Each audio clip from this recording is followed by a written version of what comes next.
if you don't halt population growth, it will be done for us by nature brutally. मतलब अगर हम लोगों ने जनसंख्या को कंट्रोल नहीं किया तो इसको नेचर अपने तरीके से करेगी, और ये होता है, आप लोग सभी जानते हैं, देखते हैं, समझते भी हैं।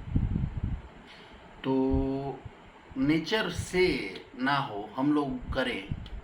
जैसा कि हम सभी जानते हैं, हमारे देश में रिसोर्सेज की कितनी कमी है, स्कूल की कमी है, हमारे बच्चे अच्छे स्कूल में एडमिशन नहीं पा रहे हैं, बहुत भारी मात्रा में स्कूलों की कमी है, टीचर्स की कमी है, बहुत सारी चीज़ें हैं, हॉस्पिटल की कमी है।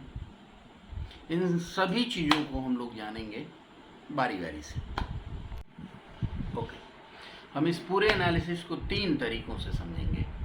जनसंख्या नियंत्रण कानून क्या है, चाइना की वन चाइल्ड पॉलिसी के बारे में जानेंगे, और जनसंख्या नियंत्रण कानून के मेरिट एंड डिमेरिट्स के बारे में जानेंगे।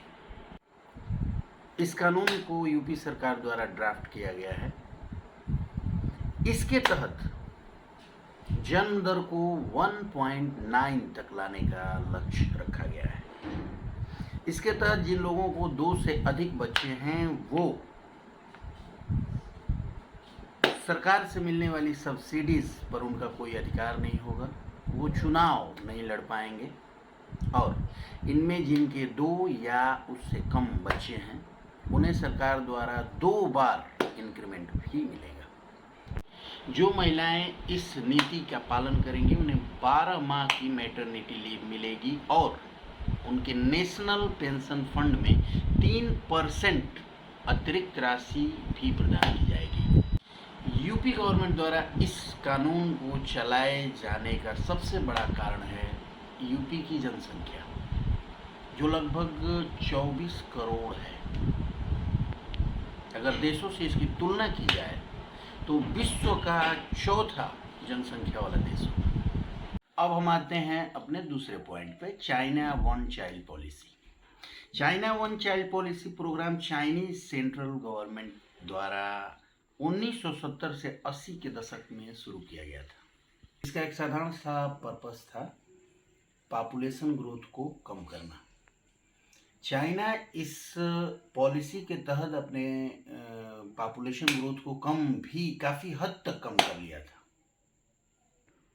लेकिन इससे काफ़ी ज़्यादा कंसिक्वेंस भी हुए, जिसके चलते चाइनीज़ गवर्नमेंट ने इस पॉलिसी में 2016 में रिफॉर्म्स किया। China one child policy consequences के बारे में जानेंगे। पहला ये हुआ कि वहाँ का सेक्स रेशियो बुरी तरह से बिगड़ गया, क्योंकि वहाँ के लोग मेल चिल्ड्रेन को बर्थ देना ज़्यादा प्रेफर करने लगे,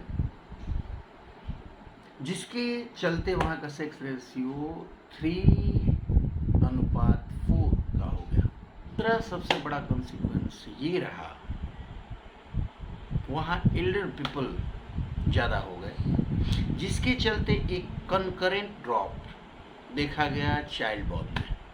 तीसरा सबसे बड़ा कंसिक्वेंस ये रहा, अपने ही बच्चे को गवर्नमेंट से हिडन किया जाने लगा, जिसके चलते बाद में जाकर एजुकेशन एंड एम्प्लॉयमेंट में उन लोगों को इशू आने लगे। अगर हम एक सेंटेंस में चाइना वन चाइल्ड पॉलिसी पे रिव्यू दें तो हम कह सकते हैं कि यह पॉलिसी पूरी तरह से फेल रही, क्योंकि पॉपुलेशन ग्रोथ से कंपैरिजन करें तो इसमें कंसिक्वेंसेस ज़्यादा थे।